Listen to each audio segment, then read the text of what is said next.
suffering that we come to, or our perceived suffering, it stems from our own perception of our separateness to this world. But once you realize we are, our own unity, it's not really suffering. Exactly. And that's pretty much what it is. From that separateness. Exactly. Mm-hmm. Or identification with the wrong thing. We identify with that which is limited, and we think that's who we are, but we're so much greater than this individual self. Mm-hmm. Individual self is just a bleep, it's just a little bleep in existence. Mm-hmm. But the yogis maintain that, we are not born. The body's born, but we are that consciousness which has never been born, which was unmanifested at first, and you will return to that unmanifested state after the physical death of the body. And then you will carry with you certain aspects of your individual soul, or what they call Atman, right? Atman literally means, At means breath. Man is either man or mind, right?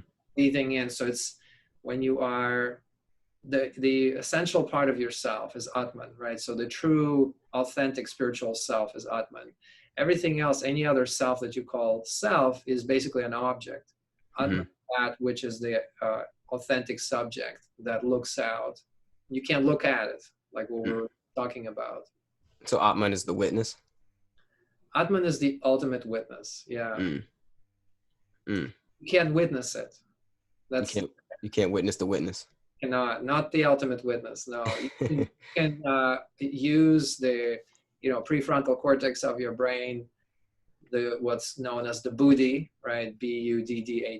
Buddhi is the intelligence of the mind that's able to self-analyze, be self-aware, basically the prefrontal cortex, which developed not that long ago as a species.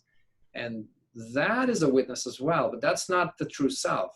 That is, a replica in a way. It's not the full thing, it's just part of the mind, but it's mirroring the self in some ways.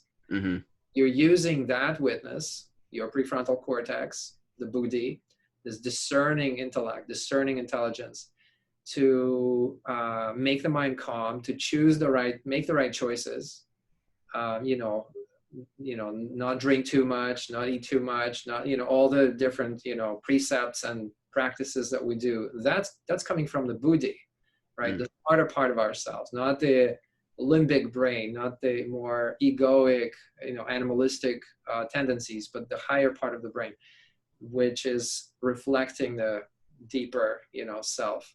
And using that, we're able to understand what we are. And it's using that part of the brain or the mind that all these books of knowledge have been written, the Vedas and Upanishads, and in other traditions as well. Even science, science, you can say, is in some ways a truth or form of truth that is unarguable, right? Not all science, of course. Science is always inquisitive, right? It's an inquiry. But some scientific knowledge is also kind of like downloaded, or as they call, revealed, right? So before the word download, in the olden days, they used the word reveal, revelation. Something that comes through you. In Sanskrit, they use the word shruti. Shruti, it's S-H-R-U-T-I. Shruti means that which is heard, right? Shruti is, so it's not something that you learn or remember. It's something that comes through you like a channel. It's like a transmission. And so these books of knowledge, like the Vedas, the Upanishads, they are considered to be in the realm of Shruti. So these were revealed to meditators, 5,000-6,000 years ago, or maybe even not that long ago, maybe 2,000 to 3,000 years ago, when they were present to their, consciousness, their self, the Atman. And the Atman will, kind of like a light, shining and illuminating an object. You can't, if there's no light, you can't see the object. And you can only see your hand if there's light shining on it. As soon as I take my hand, is just space, but the light is still shining through the space. You just can't see the light. You only see the light when I put my hand up, right? So, and so the light of the self, this authentic self, the Atman, is always shining.